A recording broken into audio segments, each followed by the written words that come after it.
The principle in neuroscience says that nerve cells that fire together wire together. You keep thinking the same way, making the same choices, demonstrating the same habits, creating the same experiences that stamp the same networks of neurons into the same patterns, all for the familiar feeling called you. And you do that for 10 years on end. You're going to begin to hardwire certain patterns in your brain that becomes your identity. And by the time we're 35 years old, it kind of becomes fixed, right? And psychology used to say that you can't change that, but we now know that you can. Henry David Thoreau had probably the greatest definition of success that I have ever heard. He said, if you advance confidently in the direction of your own dreams and endeavor to live the life which you have imagined, you will meet with a success unexpected in common hours. It will chase after you if you can place into your imagination what it is that you would like to attract and begin to feel it. That which you feel yourself to be, you are. And you are given that which you are. So assume the feeling that would be yours were you already in possession of your wish. And your wish must be realized. So live in the feeling of being the one you want to be, and that you shall be. Inspire yourself into the right direction. Look, find things to latch onto. Hook on to things that inspire you. Fill your eyes and your soul with them, and know that this is your power. This is the advantage you have over everyone else. You fill yourself up with things that inspire you and fuel you day after day after day. See, if you're playing it safe, you're not going to win. If you're playing it safe, like that old saying, you were taught when you were a little girl, better to be safe than sorry. Well, that's a bunch of crap. It's not better to be safe than sorry. It's by trying things that you figure out how far you can go. You got to get outside the box. Like it's reported, Edison tried 3,000 ways before he built the incandescent light. He said he didn't fail 3,000 times. He said there was 3,000 different steps to building a light bulb. Well, there's different steps to get to where you're going. And I really do treat winning and losing exactly the same. I do not let it upset me. So as you begin to look at this decade and affirming that this is your decade, as you set goals that will make you stretch, that will bring out the best in you, as you begin to remove the negative, toxic people from your life, as you decide to take some chances in life, and that's one of the things that's very important. Viscard said, if you're not willing to risk, you cannot grow. And if you cannot grow, you cannot become your best. And if you cannot become your best, you cannot be happy. You can't be happy. And what else is there?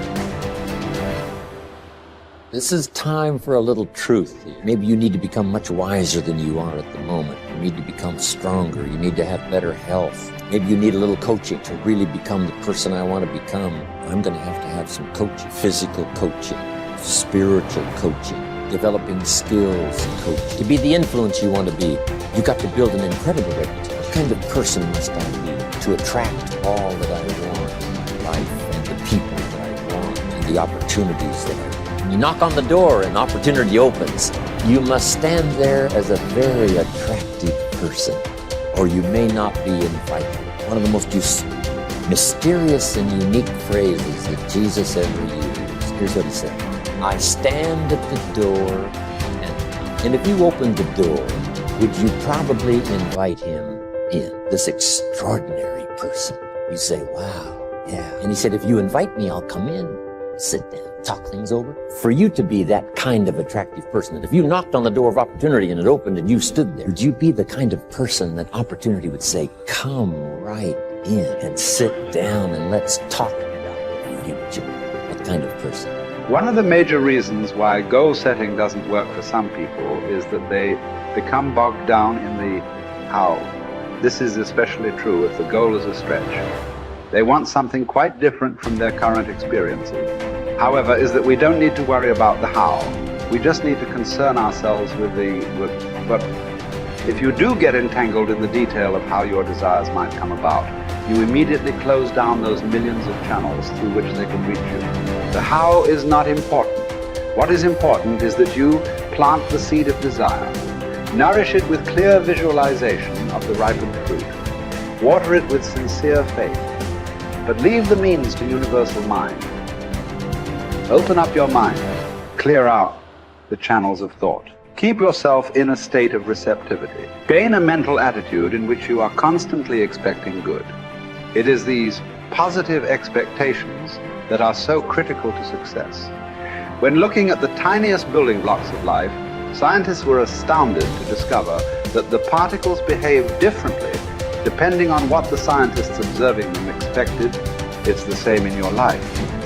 We will rise or fall to meet our expectations, or those others have with us. No doubt you will have heard of the self-fulfilling prophecy. But do you know who first coined the term? It was a sociologist called Robert K. Merton. In his book, Social Theory and Social Structure, he states, the self-fulfilling prophecy is, in the beginning, a false definite of the situation, evoking a new behavior which makes the original false conception come true. This specious validity of the self-fulfilling prophecy perpetuates a reign of error.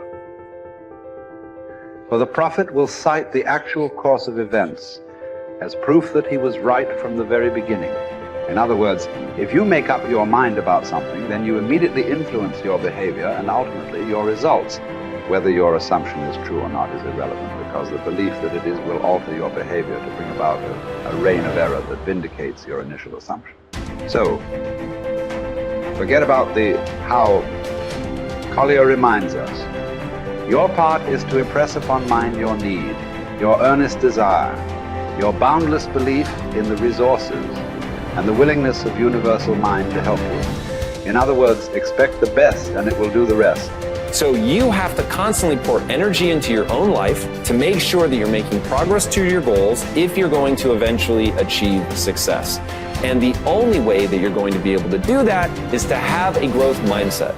Now, really simply, a growth mindset is that you believe that your talent and intelligence are not fixed traits, that you can get better at something as you put time and energy into getting better at that thing. It's what I call the only belief that matters.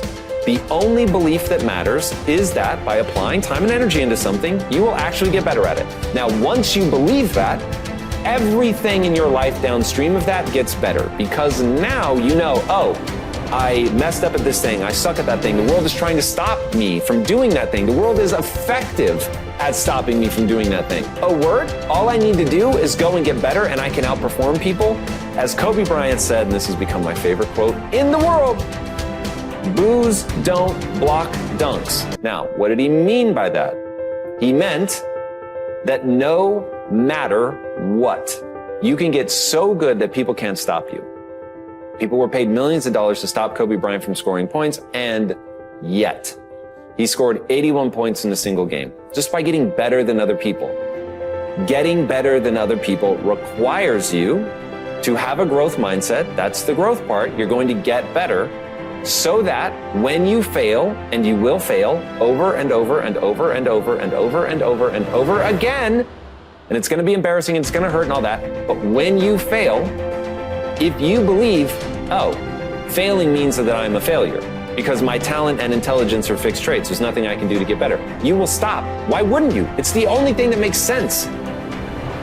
But if, on the other hand, you believe that, oh, I can get better at this. I'm not good enough yet, but I can get good enough by applying time and energy into getting better. So now you'll apply that time and energy because you believe that it will yield the outcome that you want. And that is why it is so critical to get your mind right so that you can run that loop of the physics of progress.